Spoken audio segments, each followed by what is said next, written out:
How does a lifelong cattle rancher, half a century raising beef on the Kansas plains, a member of no movement, holder of no degree in biology, end up reincarnated, as one writer might put it, as the outlaw who brought back the rarest mammal in North America? The story started quietly. A summer dawn near Russell Springs, Kansas, population 22, 10 miles of visibility in every direction, cicadas loud in the cottonwoods. An old rancher walked his pasture in the first light, and all around him, small heads rose from the earth and barked at the sky. Hundreds of them. Thousands. His neighbors called them prairie rats. And everywhere else in the county, men were pouring poison down these same holes. By all accounts, Larry Haverfield was counting his. One question hung over that pasture. Could a rodent the size of a loaf of bread, the most poisoned, cursed, and despised animal on the Great Plains, hold an entire landscape together? In the summer of 2005, the county answered with a letter. 15 days to exterminate every prairie dog on his land. If he refused, the county would do it for him, on his own property, and send him the bill. He read the letter, and he said no. What that one word set in motion took 6 years. It turned neighbor against neighbor and dragged a quiet old cattleman into a fight nobody believed he could win. Not the county, not the state, not the men he'd ranched beside his whole life. And before it was over, a creature that had vanished from Kansas half a century earlier would come home in a plastic crate on a freezing December night to the very land the county had ordered poisoned. Who the villains were seemed obvious at the time. It wasn't that simple, because the real enemy in this story was something neither side could see coming. Subscribe now, because the details are where this story gets wild. Start with the animal itself, because almost everything people believed about it was backwards. A black-tailed prairie dog is not a dog. It's a rodent, a ground squirrel named for the sharp barking call the Lewis and Clark expedition heard rolling across the plains. They live in dense underground towns, guarded by sentries whose alarm calls are so specific that researchers believe they can tell one kind of predator from another. And there used to be an unimaginable number of them. In 1901, the same year Kansas passed its extermination law, a government naturalist named Vernon Bailey surveyed a single prairie dog town in Texas. One town, roughly 25,000 square miles, holding by his estimate about 400 million animals. That world was gone. Black-tailed prairie dogs had been eliminated from more than 95% of the ground they once occupied. A century of organized poisoning campaigns, strychnine, government crews, hundreds of thousands of pounds of treated grain had done exactly what it was designed to do. The trouble is what went down with them. Ecologists call the prairie dog a keystone species, a term from stonework. In an arch, the keystone is the wedge at the top, not the biggest stone, not the heaviest, but pull it out and the entire structure comes down. According to wildlife journalist Ted Williams, prairie dog towns provide food, shelter, or habitat for at least 150 vertebrate species, roughly 30 of which cannot survive without them. Burrowing owls nest in the tunnels. Hawks and eagles hunt over the colonies. Swift foxes den in the diggings. And one animal took the collapse harder than all the others. The black-footed ferret is a slender, masked hunter wired to one food source. More than 90% of its diet is prairie dog. It lives in their burrows. It raises its young in their burrows. No prairie dogs, no ferrets. The arithmetic is that unforgiving. As the towns disappeared, the ferrets went with them, so completely that by 1979, the species was declared extinct. Then, in September of 1981, on a ranch near Meeteetse, Wyoming, a dog named Shep trotted home carrying a dead animal nobody could identify. It was a black-footed ferret. The last wild colony on Earth had just been found. Within a few years, disease tore through it, and biologists captured the survivors. 18 animals. Every black-footed ferret alive today descends from just 7 genetic founders. An entire species walked through the eye of a needle. In Kansas, the record was even quieter. According to Ted Williams, citing Audubon of Kansas biologist Ron Klataske, the last authenticated sighting in the state came on December 31, 1957. New Year's Eve. After that, nothing. Which brings us back to Larry Haverfield and why a cattleman whose living depended on grass would go to war for a rodent that eats grass. Larry wasn't an activist who bought a ranch. Born in Scott City in 1936, married to Bet since 1954, he ran cattle his whole life. And over decades of rotation grazing, he came to a conclusion that put him at odds with nearly everyone he knew. His daughter, Kathy Lucas, described it this way. He simply believed prairie dogs were part of the ecosystem, that their clipping made the grass more nutritious, that their burrows aerated the soil and let the rain soak in. Asked whether they hurt his cattle, Larry's answer was blunt. No, in fact, they're healthier with prairie dogs. That was his experience on his own ground, though, not a published study. And his neighbors' fears were not invented. The competition question is real, and it has numbers. A 2006 study by Derner, Detling, and Antolin measured it in Colorado. Colonies covering 20% of a pasture cut steer weight gains by about 5%. At 60% coverage, 13%. That's money, up to $38 per steer in a season. Other scientists pushed back, arguing the cattle recover in forage quality what they lose in quantity, and that in average or wet years, the effect may not be limiting at all. The debate is still running. But sit with the neighbor's side for a moment. You run cattle on thin margins, and this animal doesn't respect fence lines. A thriving colony on Larry's ground could expand onto yours. One neighbor, Jill Hansen, put the local feeling in a single sentence. Everyone thinks prairie dogs are cute little creatures. They are threatening our livelihood. They should be called prairie rats. That's not cartoon villainy. That's a person defending her family's income. The county commission chairman, Carl Urich, wasn't hiding his logic either. It's like termites in a house, he said. Do you kill part of them or clean them all out? He was also, according to Ted Williams, fond of wearing a cap advertising Rozol, the poison of choice, whenever wildlife advocates were around. So the machinery of the 1901 law started turning. The 15-day clock ran out. And when the Haverfields and their neighbors Gordon and Martha Barnhart refused, county-hired applicators came anyway, spreading Rozol. And here is where the county's case started to crack, because Rozol is not a clean tool. It's an anticoagulant.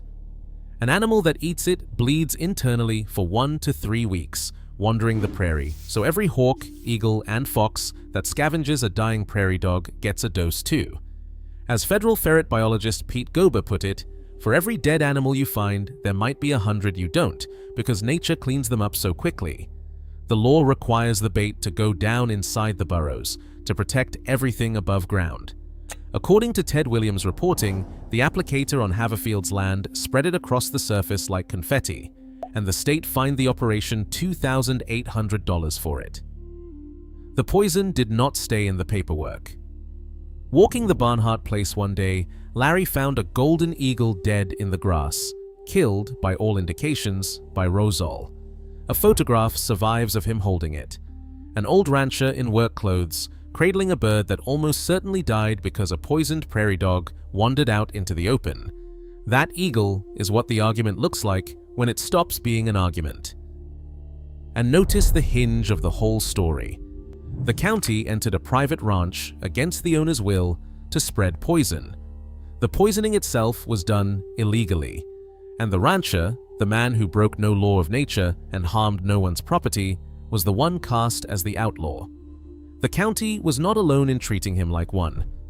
13 of his neighbors sued him over his prairie dogs, a case the court threw out. The commission passed a resolution banning endangered species from Logan County, which was a little like banning weather. And at one public meeting, the local paper counted the room, 99 against 1. Larry was the one. And by his own account, he was proud of that. Larry and the Barnharts didn't just dig in, they escalated in the most unexpected direction available. They invited the federal government in. Their combined land, roughly 10,000 acres between the Haverfields, the Barnharts, and ground leased from Maxine Blank, held some of the largest healthy prairie dog colonies left in Kansas. Ron Klataski, a veteran of the National Ferret Recovery Team, walked those colonies and saw it at once. Enough prey to feed the rarest mammal on the continent. So the families offered their ranches to the U.S. Fish and Wildlife Service as a reintroduction site for the black-footed ferret. And that decision changed the legal physics of everything. The moment an endangered species depends on those prairie dogs, Exterminating them stops being a pest control matter. Destroying the food supply and habitat of a federally protected animal is what the Endangered Species Act calls a take, and a 1901 state statute cannot order anyone to commit one. The lawsuit that followed, Barnhart and Haverfield versus the Board of County Commissioners of Logan County, bounced between courtrooms for years. Their lawyer, Randy Rathbun of Wichita, reportedly said the same two words before every hearing: "Here we go." And while the lawyers argued, something was waiting. In captive breeding pens far from Kansas, the descendants of those 7 founders, ferrets that needed exactly what Logan County was fighting over. Senior Judge Jack Lively ruled for the ranchers, permanently barring Logan County from eradicating prairie dogs on the roughly 10,000-acre complex. The county appealed and lost. The Kansas Court of Appeals affirmed, "The Endangered Species Act preempts the 1901 statute, a century-old extermination law stopped cold by a cattle rancher."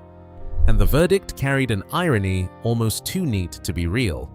The neighbors thought they were defending property rights against federal overreach, yet the law they enforced let the government enter a man's land, poison it, and bill him. Larry, the one siding with Washington, was defending a landowner's right to decide what lives on his own ground. The county even produced a monument to that split personality by accident. For decades, there were 2 famous Larrys in the county: Larry Haverfield, who went to court to keep his prairie dogs alive, and Larry Farmer, who ran a roadside attraction on Interstate 70, Prairie Dog Town, home of the world's largest prairie dog, a concrete statue its billboards advertised at £8,000. The attraction closed in 2014, the same year Larry Haverfield died. America adored the prairie dog made of concrete. The one made of flesh and blood, it poisoned. The ferrets came home on December 18, 2007. 24 of them released in Logan County across 2 sites, the Haverfield Barnhart Blank Complex and a nearby Nature Conservancy ranch. The first black-footed ferrets on Kansas soil since that New Year's Eve sighting in 1957. Kathy Lucas remembered what it was like to catch one in a spotlight at night. Their emerald eyes are just so noticeable. More releases followed, 74 ferrets onto the Haverfield land by 2011. And then the number no release truck can fake: reproduction. Wild-born kits documented year after year after year. The prairie answered too, and nobody planted, funded, or managed this part into existence. With the colonies protected, the whole architecture stacked back up on its own. Burrowing owls in the empty tunnels, ferruginous hawks working the sky, swift foxes denning in the diggings. Defenders of wildlife came to describe the place as possibly the most wildlife-abundant spot in western Kansas. Not a preserve, not a park, a working cattle ranch running livestock the entire time. Now, about that real enemy. Because this story is not a fairy tale, and it does not deserve to be sold as one. The greatest threat to those prairie dogs was never the county, and the greatest threat to the ferrets was never a rancher with a Rozol cap. It's a disease. Sylvatic plague, the same bacterium behind the Black Death, arrived in San Francisco around 1900 aboard ship rats and has been spreading across the West ever since. Prairie dogs have no evolved defense. An outbreak can kill more than 90% of a colony. It kills ferrets too. In 2008, plague hit Kanata Basin in South Dakota, the most successful ferret site on Earth, and cut a population of roughly 300 down to as few as 49. The Kansas site was chosen partly because it was plague-free, and keeping it that way is constant labor. Insecticide dust against the fleas that carry it, an oral vaccine for the prairie dogs baited with peanut butter, shots for the ferrets. Which reframes the whole feud.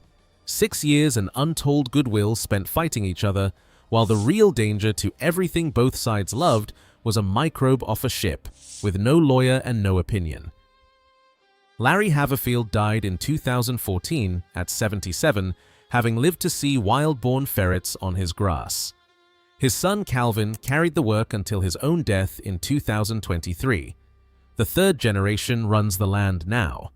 In 2025, a survey team led by the Topeka Zoo's Dennis Dinwiddie captured 11 ferrets on the 10,000 acres, 8 of them born wild, with 43 sightings logged. 8 of 11 born free on ground the county once ordered poisoned. The species is still balanced on a knife's edge, a few hundred in the wild across 30 reintroduction sites, all tracing back to 7 founders. But the bottleneck is starting to widen. In 2020, scientists cloned a ferret named Elizabeth Ann from tissue frozen in 1988.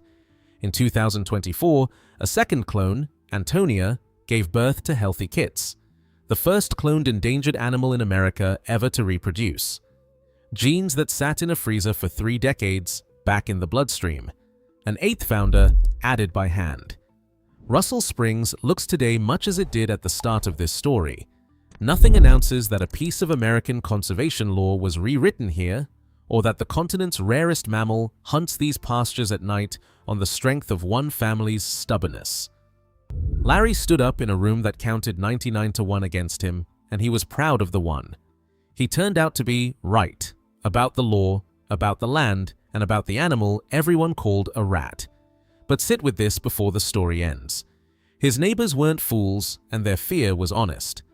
So the question this story leaves behind isn't really about prairie dogs at all. It's this.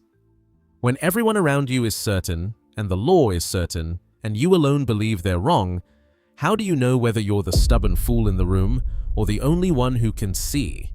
There is no clean answer to that. Maybe you have one. If stories like this one interest you, subscribe.